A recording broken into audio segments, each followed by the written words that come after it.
Senior सहाफ़ी और तज़ियाकार सोहेल वड़ाइच के मुताबिक जैसे तैसे या कैसे भी 2/3 अक्सरियत वाली हुकूमत बन गई है। धांधली, नाइंसाफ़ी, ज़ोर ज़बरदस्ती कहें या इसे पाकिस्तानी रवायात के ऐन मुताबिक करार दें, ज़मीनी हकीकत यह है कि रियासत निज़ाम को आगे चलाना चाह रही है। इंतखाबात से पहले कहा जा रहा था कि अगली हुकूमत को 2/3 अक्सरियत मिलेगी और वो बांग्लादेश मॉडल की तरह इक्तिसादी तरक्की पर फोकस करेगी। मुक़्तदरा अदलिया और तमाम इदारे शेख हसीना वाजिद की तरह वज़ीर आज़म की भरपूर हिमायत करेंगे और सियासी मुखालफों को हुकूमत के रस्ते में मज़हम नहीं होने दिया जाएगा। इलेक्शन के गैर मुतवक्को नताइज ने रियासती मंसूबों पर ज़रब तो लगाई, मगर ये मंसूबे अब भी इसी टारगेट की तरफ जारी व सारी हैं। रियासत पहले सब कुछ नून के वज़ीर आज़म को देना चाहती थी, ताहम फिर मखलूत हुकूमत बनाना पड़ी, मगर अब भी हम तेजी से बांग्लादेश मॉडल की तरफ ही जा रहे हैं। कोर कमांडर कॉन्फ्रेंस का एलामिया बता रहा है कि 9 मई के जिम्मेदारों के लिए कोई माफ़ी नहीं।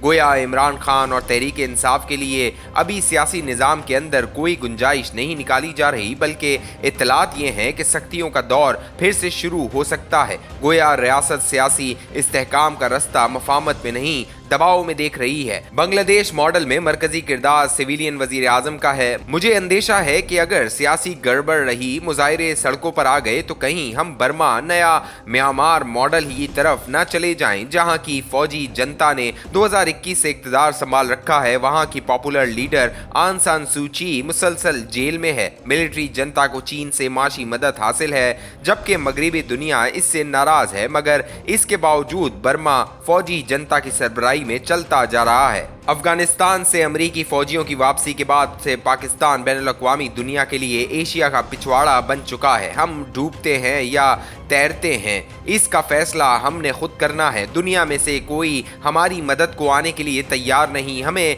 जितनी जल्दी इसका इदराक हो जाए, इतना ही बेहतर है। किसी ज़माने में अमरीका पाकिस्तान में इंसानी हुकूक की खिलाफ वर्जी और मीडिया पर पाबंदियों के हवाले से काफ़ी हसास हुआ करता था, मगर ऐसा लग रहा है कि अब इसकी दिलचस्पी बहुत कम हो गई है। बर्मा की फौजी जनता ने गवर्नेंस के लिए SAC यानी स्टेट एडमिनिस्ट्रेशन काउंसिल बना रखी है, जिसमें शुरू में 11 अरकान थे, 8 फौजी अफसर थे और 3 सिविलियन। अब सिविलियंस की तादाद 6 तक बढ़ा दी गई है। पाकिस्तान में SIFC यानी स्पेशल इन्वेस्टमेंट फैसिलिटेशन काउंसिल बनाई गई है, जिसके सरबराह वजीर आजम होंगे, ताहम इसके अरकान में आर्मी चीफ भी शामिल हैं। SIFC बनाई तो सरमायाकारी को सहूलत पहुंचाने के लिए है, मगर जहां फौजी और सिविलियन इकट्ठे बैठे, माजी का तजर्बा ये बताता है वहां गलबा फौज का ही हो जाता है। इस हवाले से सिविलियंस और फौजियों दोनों को एहतियात का मशवरा है कि ये कहीं आइन से बालतर कोई नया इदारा न बन जाए और फिर सारी गवर्नेंस ही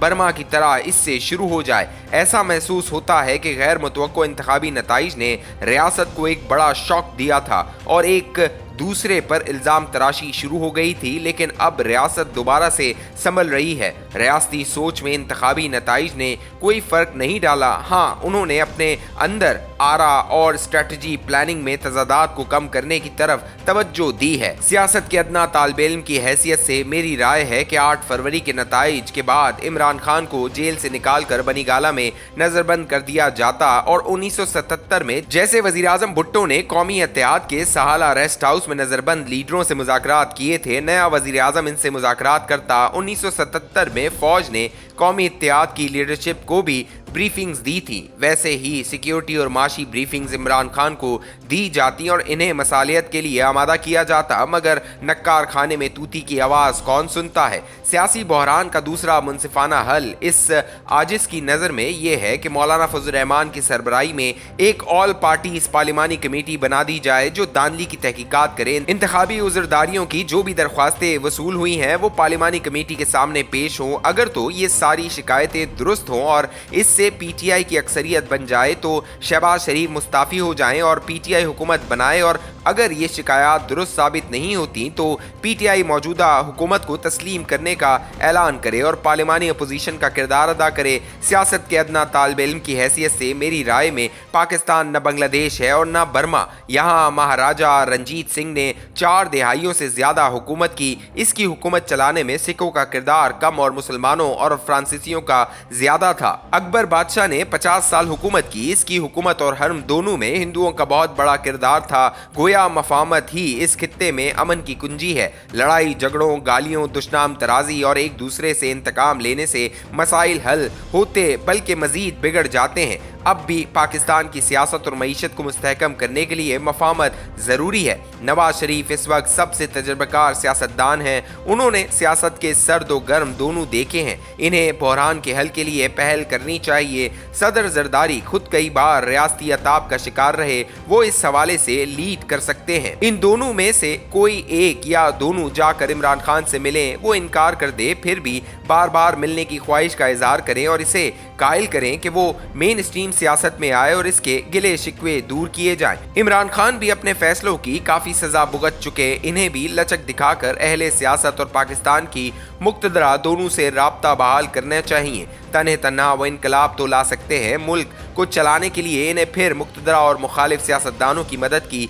जरूरत होगी। जिस कदर जल्दी मफाहमत की कोशिशें शुरू हो, मुल्क के लिए इतना ही अच्छा है। आखिर में अर्ज है कि बर्मा और बांग्लादेश में अपोजिशन पर सख्तियों से मुल्क के अंदर तलखियां बढ़ी हैं और इन मुल्कों का नाम बदनाम हुआ है। हमें इन मुल्कों की पैरवी करने की बजाय आईन, कानून और इंसाफ के तकाजों को पूरा करना चाहिए। और अगर वाकई हम इस मंजिल तक पहुंचना चाहते हैं तो मफाहमत ही वाहिद रास्ता है।